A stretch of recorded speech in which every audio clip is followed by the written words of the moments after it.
اللہ رسول سے صلح کر لو بھائیو، بس میری اتنی گزارش۔ اور آخر میں ایک حدیث سناتا ہوں، 10 لاکھ حدیثیں ہیں میرے نبی کی، ایک سناتا ہوں ساری کور ہو جائیں گی۔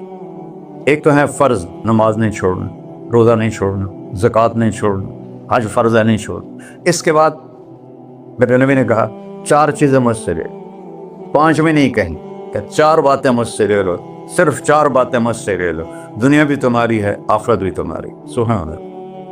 اور اس سے زیادہ کیا آسانی دے میرا نبی؟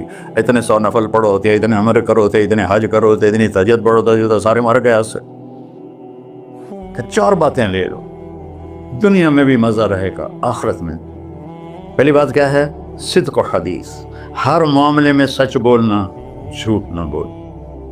ایک صحابی نے پوچھا یا رسول اللہ، مسلمان بزدل ہو سکتا ہے؟ آپ نے کہا کنجوس ہو سکتا ہے؟ آپ نے کہا جھوٹ بول سکتا ہے؟ کہ نہیں، جھوٹ نہیں بول سکتا، سچ بولے، سچ کی قیمت ادا کرو۔ حفظ و امانت، کسی کو دھوکہ نہ، چیز کوئی اور ہو، دکھا کوئی اور رہے ہو، میٹیریل کوئی اور ہے، بتا کوئی اور رہے ہو۔ حفظ و امانت، دیانتداری سے کام کرو، کسی کو دھوکہ نہ دو۔ آپ نے فرمایا میں اپنے امتی سے ہر گناہ کی توقع رکھتا ہوں، بشر ہے بیچارہ، لیکن میرا امتی ہے تو 2 نہیں کرے۔ واہ یا رسول اللہ، آپ نے کیا چاہا اور ہم نے کیا کیا؟ کہ 2 کام نہیں کرے گا، ایک جھوٹ کبھی نہیں بولے گا، ایک دھوکہ کبھی نہیں دے گا۔ وہ سب ہمارے، میں تو 100 ملک پھرا ہوں، مسلمان جھوٹ اور دھوکے میں پھنسے پڑے، غرق ہوئے پڑے، چاہے عربی ہیں چاہے غیر عربی ہیں، مالدار ہیں فقیر ہیں، اس گندگی میں سب ڈوبے ہوئے۔ تو صدق و حدیث، سچ بولو، حفظ و امانت، دھوکہ نہیں دے۔ تیسری کیا ہے؟ حسن خلیقت، اخلاق اچھے کر، اخلاق اچھے کر۔ اور اخلاق اچھے کرنے کے لیے ایک کام کر لی، اس کو تالا لگا، صرف ایک کام، اس سے کوئی گالی نہ نکلے، جھوٹ نہ نکلے، غیبت نہ نکلے، طنز نہ نکلے، بے عزت نہ کرو۔ عام طور پر ہمارے ماحول میں نوکروں کو بہت ڈانٹ ڈپٹ ہوتی ہے، اس کو قابو میں رکھو۔ سوچو اسی جگہ میں ہوتا نوکر تو میں یہ پسند کرتا۔ اپنے اخلاق کی چابی ہے زبان کا میٹھا بول، اور خاص طور پر والدین کے ساتھ، اور سب سے زیادہ اہم بیوی کے ساتھ۔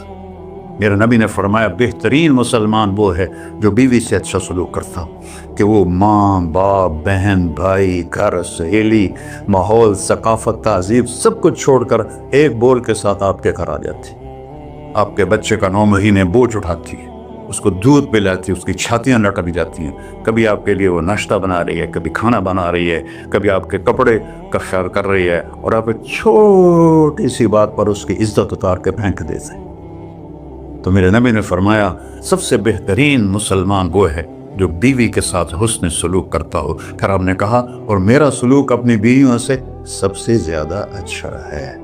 اظہار محبت کرو، ماں سے، باپ سے، اولاد سے، بیوی سے، اظہار بہت ضروری۔ یہ پریزنٹیشن اظہار ہی تو تھا، یہ اظہار نہ ہو تو پتہ کیسے چلے؟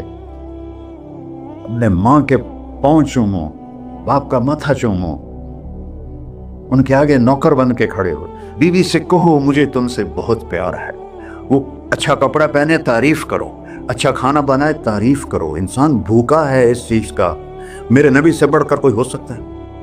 آپ حضرت عائشہ سے فرما رہے ہیں، چونکہ حضرت عائشہ کماری بھی تھی، چھوٹی بھی تھی۔ حضرت عائشہ جس نے اللہ کو دیکھا ہو اس کے لیے عورت کوئی چیز نہیں ہے۔ ایک حدیث سناتا ہوں، مالی فی النساء من رغبہ، مجھے عورتوں کی کوئی رغبت نہیں، اللہ کو دیکھنے کے بعد کس چیز کی رغبت؟ ہم نے کہا عائشہ انہو لیہون علی الموت ان اریتک زوجتی فی الجنہ، عائشہ جب سے مجھے پتا چلا ہے نا تو جنت میں میری بیوی ہے تو مجھے تو موت ہی اچھی لگنے لگ گئی۔ یہ اظہار محبت ہمیں سکھایا اپنے بچوں کے ساتھ بھی۔ میرے بچے بڑے ہو گئے لیکن میں نے ایشل گلے لگاتا ہوں جیسے یہ چھوٹے بچے، کہ یہ محبت ٹرانسفر ہوتی ہے، ہم اظہار نہیں کر سکتے۔ وہ بچوں پر اپنی رائے مسلط نہ کہو، کہ وہ بڑے ہو جائیں تو شریعت نے ان کو حق دیا ہے، اس سے آپ کا گھر خوبصورت بن جائے گا۔ یہ میری نبی کی پیاری زندگی کے چند صفحات میں نے آپ کے سامنے پیش کیے ہیں، تو طویل داستان ہے، سناتے سناتے عمر بھی بیت جائے تو ایک ذرہ بھی ادا نہ ہوگا. لیکن خلاصتاً میں نے آپ سے عرض کر دیا, صدق و حدیث, حفظ و امانت, حسن و خلیقت, سچائی, دیانتداری, اخلاق, اور چوتھا اور آخری عفت فی طعمت, رزق حلال کماؤ, رزق حلال کماؤ. من امسا قالا بعمل یدہ امسا مغفورا لہ. مسلم شریف کی حدیث ہے, جو صبح سے شام تک اپنے دنیا کے کاموں میں حلال اور رزق کی تلاش میں تھک کے گھر جاتا ہے, اس کے اس دن کے سارے گناہ معاف ہو جاتے. کتنا بڑا عمل ہے رزق حلال, بندگی بن جاتا ہے. آپ نے ایک صحابی کو دیکھا, ان کے ہاتھوں پہ چھلے نہیں, وہ جو مزدوروں کے نشان ہوتے ہیں کئی چلا چلا کے, وہ تھے. تو آپ نے اس سے پوچھا, سعد یہ کیا ہے؟ کہ یا رسول اللہ, بچوں کے لیے روزی کماتا ہوں, اپنے ہاتھ سے کام کرتا ہوں, تو میرے ہاتھوں پہ یہ نشان پڑ گئے. تو آپ نے ان کا ہاتھ ایسے پکڑ, سب کو دکھا کر ایسے اس کا بوسہ لیا, پھر فرمایا جو ہاتھ بچوں کو حلال کھلاتے ہوئے ایسا ہو جاتا ہے, اس پہ جہنم کی آگ حرام ہو جاتی. صرف نماز سے نہیں گناہ معاف ہوتے, حج سے نہیں معاف ہوتے, رزق حلال کے کمانے سے بھی روزانہ کی صفائی ہو جاتی ہے. ابھی سودا ہے, اللہ رسول سے کر لو تو موج ہی موج ہے, اور اگر انہی بکھیڑوں میں پڑے رہے تو مر کے زیرو ہی ہونا ہوتا ہے, کچھ بھی ساتھ نہیں جاتا. تو اللہ مجھے بھی توفیق دے, اللہ آپ کو بھی توفیق دے کہ ہم اپنے نبی کی زندگی کو اور اپنے رب کو سامنے رکھ کر زندگی گزاریں. اور آپس میں اگر لڑے ہوئے ہو صلح کر لو, آپس میں کوئی لڑو, دیکھو جھگڑا ہو جاتا ہے, بول چال بند نہ کرو. جھگڑا ماں سے بھی ہو جاتا ہے, باپ سے بھی, بیوی سے, بول چال بند نہ کرو. نہیں بس ساڈا بائی کاٹ.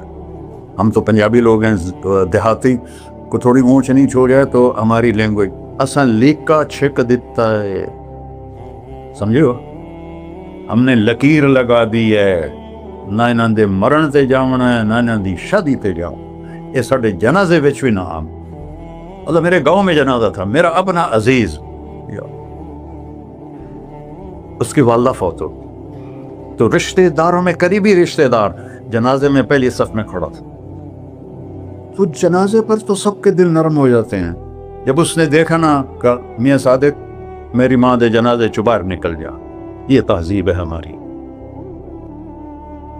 تو جھگڑا ایک فطری چیز ہے, لیکن بول چال بند نہیں کرنی ہے, دل میں نفرت نہیں پالنی ہے, اس کو صاف کر کے معاف کرنا ہے.